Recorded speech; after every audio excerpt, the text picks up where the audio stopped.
Halo, nama saya Desi Permatasari, mahasiswa Universitas Siber Asia.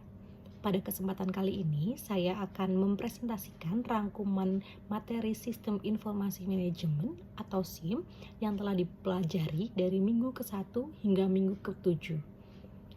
Topik hari ini adalah dari data menjadi strategi. Karena selama 7 minggu terakhir, kita belajar bahwa teknologi informasi bukan hanya soal perangkat keras atau lunak, melainkan tentang bagaimana mengubah data mentah menjadi keputusan strategis yang menentukan hidup matinya sebuah organisasi. Kita akan membahas fondasi dasar, hierarki informasi, jenis-jenis sistem, hingga metode pengembangannya. Pertama, apakah itu SIM? Seringkali ada miskonsepsi bahwa SIM itu hanya soal komputer. Padahal, berdasarkan literatur dari Loudon and Loudon serta O'Brien and Marcus, SIM adalah kombinasi terpadu antara manusia, teknologi, dan prosedur. Tujuannya adalah mendukung operasi, manajemen, dan pengambilan keputusan. Sistem ini tidak bisa berdiri sendiri, melainkan sebuah ekosistem yang terdiri dari 5 komponen utama, yaitu hardware atau infrastruktur fisiknya, software atau otak yang memproses instruksi, database, tempat penyimpanan data yang terstruktur dan terpusat, network, jaringan yang menghubungkan dan mendistribusikan informasi, dan komponen yang paling kritis yaitu manusia atau people. Karena manusialah yang merancang, mengoperasikan, dan menggunakan output sistem ini. Selanjutnya, apa sebenarnya yang mengalir di dalam sistem tersebut? Kita mengenal konsep Dick Model atau Dick Way hierarki.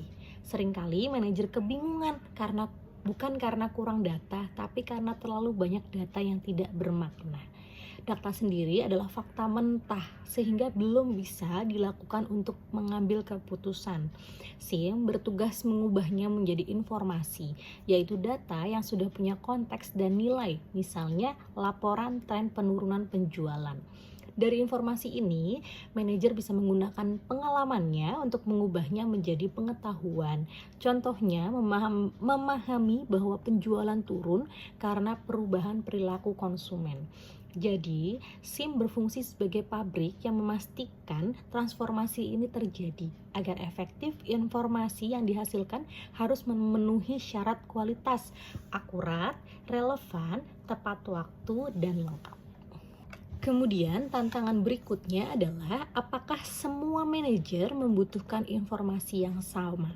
Jawabannya tentu tidak. Kebutuhan informasi itu berjenjang.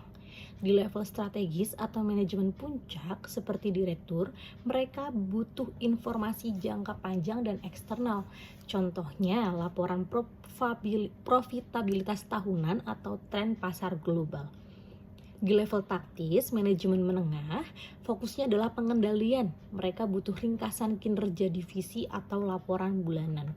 Sedangkan di level operasional atau manajemen bawah, fokusnya adalah aktivitas harian. Supervisor butuh data real time seperti stok barang detik ini atau absensi pegawai hari ini. Analisis kebutuhan ini penting agar sistem yang kita bangun tidak salah sasaran dan jangan sampai direktur diberi data detail transaksi kasir atau kasir diberi data strategi global, sehingga semuanya harus relevan. Untuk memenuhi kebutuhan yang berbeda tadi, organisasi menggunakan berbagai jenis sistem yang membentuk sebuah piramida. Satu, di dasar piramida ada Transaction Processing System atau TPS. Ini sistem yang pekerja keras, yaitu mencatat ribuan transaksi rutin harian. Tanpa TPS ini, sistem lain tidak akan punya bahan baku data. Nah, di atasnya ada Management Information System atau MIS. Sistem ini mengambil data dari TPS dan mengubahnya menjadi laporan periodik untuk manajer menengah memantau kinerja. Lalu ada Decision Support System atau DSS. Ini lebih canggih, digunakan untuk memecah masalah semi terstruktur dengan model analisis. Misalnya, simulasi bagaimana jika harga dinaikkan 10%. Di puncak ada Executive Support System atau ISS. Ini menyajikan dashboard visual bagi eksekutif untuk melihat kesehatan perusahaan dalam sekilas pandang guna keputusan strategis. The Integrator Enterprise Resource Planning atau ERP. Nah, jika bagian keuangan, produksi, dan SDM punya sistem sendiri-sendiri yang tidak terhubung, ini akan terjadi kekacauan data. Solusinya adalah yang sudah saya sebutkan di atas. ERP ini mengintegrasikan seluruh fungsi bisnis, keuangan, logistik, HR, produksi ke dalam satu platform dengan database terpusat. Dengan ERP, ketika bagian penjualan mencatat pesanan, bagian gudang dan keuangan otomatis terupdate secara real time. Ini meningkatkan efisiensi dan kolaborasi lintas divisi secara signifikan. Bagaimana cara membangun sistem yang kompleks seperti ERP tidak bisa dibangun tentunya dalam waktu sehari dua hari. Kita memerlukan metode SDLC, System Development Life Cycle. Ada 6 tahapan yang harus dilalui secara disiplin. Yang satu, perencanaan. Menentukan tujuan dan studi kelayakan, apakah untung secara ekonomi. 2, analisis, memahami apa yang sebenarnya dibutuhkan pengguna. 3, perencanaan, membuat desain teknis dan antarmuka UI and UX. Implementasi, tahap coding dan instalasi. 5, pengujian, memastikan sistem bebas error sebelum dipakai. Dan 6, pemeliharaan, memperbaiki bug dan update feature setelah sistem berjalan. Melompati tahapan ini seringkali menjadi penyebab utama kegagalan proyek IT di perusahaan. Di era modern, kita tidak hanya butuh sistem pencatat, tapi juga sistem yang cerdas. Nah, disinilah DSS dan Business Intelligence (BI) dibutuhkan.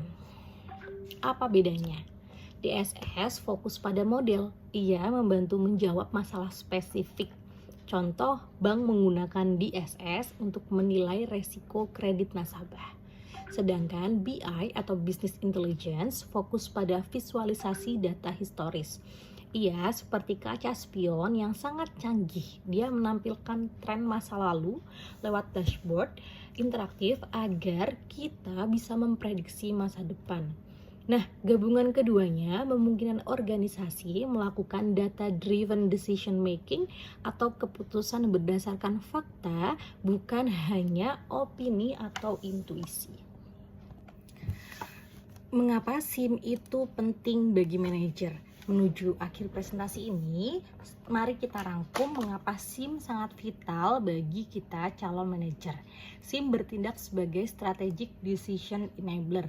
Ia meningkatkan efisiensi dengan mengotomasi tugas rutin, kemudian meningkatkan akurasi karena keputusan berbasis data aktual, memberikan keunggulan kompetitif, memungkinkan kita merespon perubahan pasar lebih cepat daripada kompetitor, dan mengintegrasikan fungsi manajemen, planning, organizing, leading, controlling dalam satu alur informasi yang lancar. Kemudian sebagai penutup, saya akan mengutip materi dari minggu kedua, yaitu sistem informasi manajemen berfungsi sebagai jembatan antara data mentah dan keputusan manajerial. Tanpa jembatan ini, organisasi akan berjalan buta di tengah kompetisi bisnis yang cepat. Demikian rangkuman materi minggu 1 sampai ke 7. Saya Desi Permatasari, Universitas Siber Asia. Terima kasih.